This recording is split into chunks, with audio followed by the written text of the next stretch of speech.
గిరిజనుల సంక్షేమానికి ఏపీ ప్రభుత్వం పెద్దపీట వేస్తుందన్నారు గిరిజన ఆర్థిక అభివృద్ధి సంస్థ చైర్మన్ బోరగం శ్రీనివాస్. గిరిజన సమస్యలు తెలిసిన నాయకుడిగా ఈ సంస్థ చైర్మన్ గా తనని నియమించారన్నారు. గిరిజనుల తరపున ముఖ్యమంత్రి చంద్రబాబుకి, ఉప ముఖ్యమంత్రి పవన్ కళ్యాణ్ కి కృతజ్ఞతలు తెలిపారు. కేంద్ర రాష్ట్ర ప్రభుత్వాలు గిరిజనులకు అందించే సంక్షేమాలు ప్రతి ఒక్కరికి చేరేలా కృషి చేస్తానంటున్న బోరగం శ్రీనివాస్ తో మా ప్రతినిధి దుర్గామన్నే ఫేస్ టు ఫేస్. ప్రభుత్వం తమ విధేయతకు సముచిత స్థానం కల్పించింది.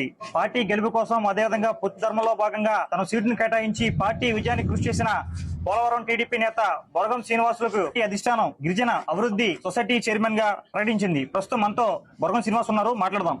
సార్ చెప్పండి, ప్రధానంగా చంద్రబాబు గారు మీకు ఈ పదవి ఇవ్వడం వల్ల ఏ విధంగా ఫీల్ అవుతున్నారు? మా నాయకుడు చంద్రబాబు నాయుడు గారు ఏమిస్తే అది స్వీకరిస్తాం. ఆయన ఎవరికి ఏమి ఇవ్వాలి, ఏం చేయాలన్నది అని తెలుసు.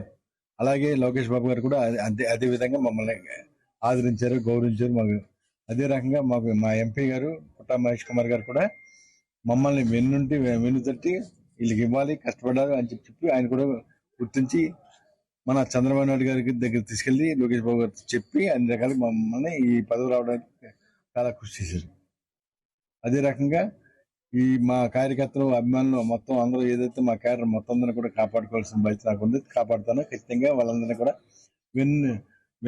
వెన్నుండి వాళ్ళందరికీ నేను వెన్ను తట్టి నడిపిస్తాను ముందుకి పార్టీని. కోఆపరేటివ్ సొసైటీని, ట్రైబల్ కోఆపరేటివ్ సొసైటీ ఇచ్చారు కాబట్టి అది ఏ రకంగా చేస్తే డెవలప్ అవుతుందో అన్ని రకాలుగా చేసి చూపిస్తామని చెప్పి నేను మనం చేస్తున్నాను. గిరిజనుల అభివృద్ధికి ఏ విధంగా కృషి చేస్తారు? మీ ప్రణాళిక ఏంటి? కూటమి ప్రభుత్వం ఏదైనా ఉంటే అందరికీ బాధ్యత ఉంది. కేంద్రం, రాష్ట్రం అన్ని కూడా అందరికీ సమన్వయంతో తీసుకెళ్లి ముందుకు తీసుకెళ్తాం. కేంద్రంలో ఉన్న నిధులు మా గిరిజనులకు ఇవ్వాలి, మమ్మల్ని అభివృద్ధి చెందాలంటే ఏ రకంగా చేయాలి, మీరు అందరూ ఇస్తేనే బాగుంటుంది మేము చెప్పి నిధులు తీసుకొచ్చి డెవలప్ చేస్తాం. ఏదైనా సరే మా గిరిజనులని అభివృద్ధి ధ్యేయంగా పనిచేస్తాం. అది మేము అనుకున్న పని. నా మీద ఏదైతే నమ్మకం ఇచ్చారో అంతకన్నా ఎక్కువ పని చేసి చూపిస్తామని చెప్పి నేను మనం చేస్తున్నాం. తాజా ఎన్నికల్లో మీరు సీటును త్యాగం చేసినప్పుడు చంద్రబాబు గారు ఏ విధమైన హామీ ఇచ్చారు, ఏ విధంగా భరోసా ఇచ్చారు? ఆయన త్యాగం చేయమన్నారు, చేశాను. నేను చేయమంటే చేయడానికి సిద్ధంగా ఉన్నాను.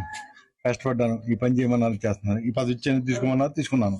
అలాగే ఎవరికి ఏం చేయాలన్నది మేము చేస్తే అన్ని రకాలుగా ఆయనే చూసుకుంటారు. నన్ను ఎక్కడ పెట్టాలో, ఎవరిని ఎక్కడ పెట్టాలో అని అన్ని రకాలు చేస్తే అన్ని రకాలు కూడా ఆయన అందరినీ కూడా ఆదుకుంటారు. అని సరైన సమయంలో సరైన నాయకుడిని సరైన చోట పెట్టాలి అన్నది జయంతో ఆయన ఉన్నాడు. అలాగే అందరిని కూడా అదే జయంతో, అదే విధానంతో పనిచేసి అందరినీ అన్ని వర్గాల వారిని విచారణ చేసి అడిగి తెలుసుకొని నాకు పదవి ఇచ్చారు. అందరికీ ఆ పదవులు కూడా అందరికీ ఏర్పాటు చేస్తానని చెప్పి చంద్రబాబు గారు హామీ ఇచ్చారు. దాని పరిస్థితి ఏంటి? మా నాయకుడి నోటి నుంచి మాట వచ్చిందంటే ఇద్దరు తోచ తప్పకుండా పాటిస్తారు, అమలు చేస్తారు. కేంద్రం, రాష్ట్రం వాళ్ళు ఇచ్చిన నిధులతోటి ఏదైనా ఉంటే మా రాష్ట్రాన్ని అభివృద్ధి చేయాలని వాళ్ళతో ధ్యేయంతో ఉన్నారు. గిరిజనుల్ని అభివృద్ధి చేయాలనే ధ్యేయంతో నేను ఉన్నాను. చేస్తాను కూడా, ఖచ్చితంగా చేసి చూపిస్తాను కూడా. అదే రకంగా మా గిరిజన ప్రాంతాలు అన్ని కూడా డెవలప్మెంట్ చేస్తాం. కేంద్ర రాష్ట్ర ప్రభుత్వాల సహకారంతో ఖచ్చితంగా గిరిజనుల అభివృద్ధి కోసం కష్టపడతానని చెప్పి పోలవరం ఏదైతే టీడీపీ నేత ట్రైకర్ చైర్మన్ బోరగం శ్రీనివాసులు చెప్తున్నారు. దుర్గామన్నే, జీ తెలుగు న్యూస్.